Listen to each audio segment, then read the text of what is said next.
अस्सलाम वालेकुम, this is ODA foxtrot from defence outpost. तो पाकिस्तान एयरफोर्स की तरफ से एक काफ़ी ज़्यादा सिग्निफिकेंट स्टेप लिया गया है इलेक्ट्रॉनिक वॉरफेयर की फील्ड में और एक नई सीरीज़ लॉन्च की गई है in ground based electronic warfare systems की, जिनको आज हम लोग डिस्कस करेंगे और इससे रिलेटेड जो अपडेट्स आई हैं उनको भी आपके सामने रखेंगे। तो वीडियो को आपने एंड तक देखना है, लेकिन अगर आप लोगों ने अभी तक चैनल को सब्सक्राइब नहीं किया तो please make sure to like this video and do subscribe to the channel. Electronic warfare का हम सबको पता है कि आजकल की मॉडर्न बैटल फील्ड के अंदर ये एक कितना इंपॉर्टेंट एस्पेक्ट है और कई दफा तो ये एक इतना क्रिटिकल एस्पेक्ट बन जाता है कि इसके ऊपर बैटलफील्ड का जो आउटकम होता है वो डिपेंडेंट होता है। तो पाकिस्तान एयरफोर्स ने भी रिसेंटली कुछ ही सालों के अंदर इस फील्ड के ऊपर इन्वेस्ट करना शुरू किया है और इस फील्ड के अंदर रिसेंटली पिछले 2 से 3 सालों में ग्राउंड ब्रेकिंग प्रोजेक्ट्स को अनवील किया गया है पीएफ की तरफ से, जिनमें जो एयरबोर्न इलेक्ट्रॉनिक वॉरफेयर प्लेटफॉर्म्स हैं वो तो हैं ही हैं, उनके ऊपर तो काम बिल्कुल किया जा रहा है। साथ ही साथ जो ground based electronic warfare systems हैं उनके ऊपर खास तवज्जो दी जा रही है, क्योंकि यहाँ पर इलेक्ट्रॉनिक वॉरफेयर का फुल पोटेंशियल जो है वो रीच किया जा सकता है। तो इसी सिलसिले में रिसेंटली पाकिस्तान ने CEW programme, communications electronic warfare नाम का प्रोग्राम लॉन्च किया है, जिसके अंदर ground based electronic warfare systems को पाकिस्तान एयरफोर्स और पाकिस्तान एयरफोर्स का जो इंस्टीट्यूट है नेस्टैप, उसकी तरफ से इन सिस्टम्स को डेवलप किया जाएगा। ये कुछ पिक्चर्स जो आप अपनी स्क्रीन पर देख रहे हैं ये इन्हीं सिस्टम्स की हैं, जिनमें आप देख सकते हैं कि ट्रेलर के ऊपर माउंटेड ये सिस्टम्स हैं, जिसमें आपको ये स्पेशली मल्टी बैंड एरेज नजर आ रहे हैं, जो कि बेसिकली कई बैंड्स पर एक ही साथ जैमिंग को परफॉर्म कर सकते हैं। और साथ ही साथ इन्हीं ट्रेलर्स के ऊपर इनके जो पावर सोर्स हैं, क्योंकि जैमिंग इक्विपमेंट को पावर की रिक्वायरमेंट जो है वो ज्यादा होती है और जनरली जितने भी पुराने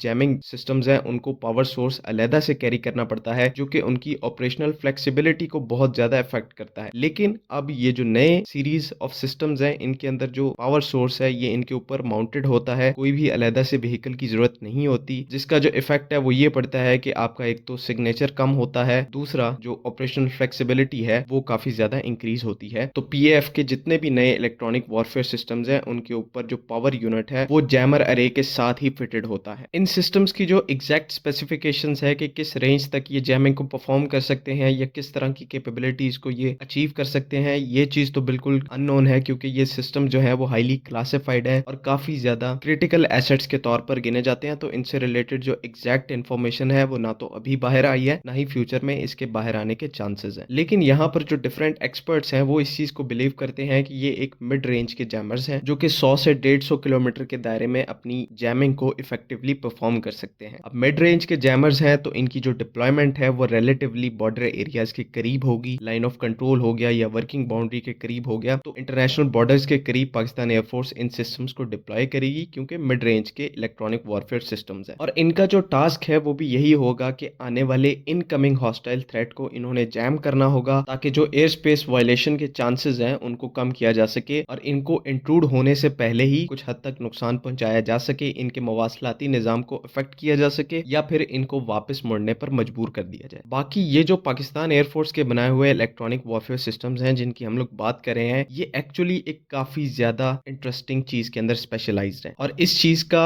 आजकल की मॉडर्न एयर पावर के अंदर बहुत ज्यादा इन्फ्लुएंस है। तो ये जो इलेक्ट्रॉनिक वॉरफेयर सिस्टम्स हैं ये बेसिकली 3 तरह के कम्युनिकेशन सिस्टम्स को जैम करने के काम आते हैं। इनमें से जो सबसे पहली और इंपॉर्टेंट टाइप है वो एयरक्राफ्ट के दरमियान डेटा लिंक की है। डेटा लिंक का हम सब लोगों को पता है, फाइटर एयरक्राफ्ट के दरमियान या फिर फाइटर एयरक्राफ्ट और इवैक्स के दरमियान जो भी डेटा शेयरिंग होती है बैटलफील्ड से रिलेटेड या फिर बैटल प्लान से रिलेटेड, जो भी इंफॉर्मेशन शेयर की जाती है डेटा लिंक के थ्रू ये सारी इंफॉर्मेशन एक दूसरे एयरक्राफ्ट से शेयर की जाती है। तो इवैक्स और डेटा लिंक जब ये दोनों चीजें कपल होती हैं ये फाइटर जेट की कैपेबिलिटीज को बहुत ज्यादा इंक्रीज कर देती हैं और अगर इसी डेटा लिंक को जैम या फिर न्यूट्रलाइज कर दिया जाए तो वो एयरक्राफ्ट जो है वो बिल्कुल ही ब्लाइंड हो जाता है या जो उसकी कैपेबिलिटीज हैं वो बिल्कुल मिनिमम हो जाती हैं। तो पाकिस्तान एयरफोर्स के ये जो सिस्टम्स हैं ये डेटा लिंक को जैम करने में काफी ज्यादा इफेक्टिव है और कोई भी आने वाला थ्रेट है, अगर पाकिस्तानी एयर स्पेस की तरफ बढ़ रहा है, कोई स्ट्राइक पैकेज बढ़ रहा है, तो पाकिस्तान एयरफोर्स इन सिस्टम्स को यूज करके उनके दरमियान जो डेटा लिंक है, जो एक इंपॉर्टेंट डेटा शेयरिंग का स्टेप है, उसको न्यूट्रलाइज कर सकती है, जिससे एनिमी की जो स्ट्राइक फॉर्मेशन है उसकी वल्नरेबिलिटीज बढ़ जाएंगी। पीएफ के लिए उनको काउंटर करना या फिर उनको न्यूट्रलाइज करना ज्यादा इजी हो जाएगा। साथ ही साथ ये EW system ground based radar से जो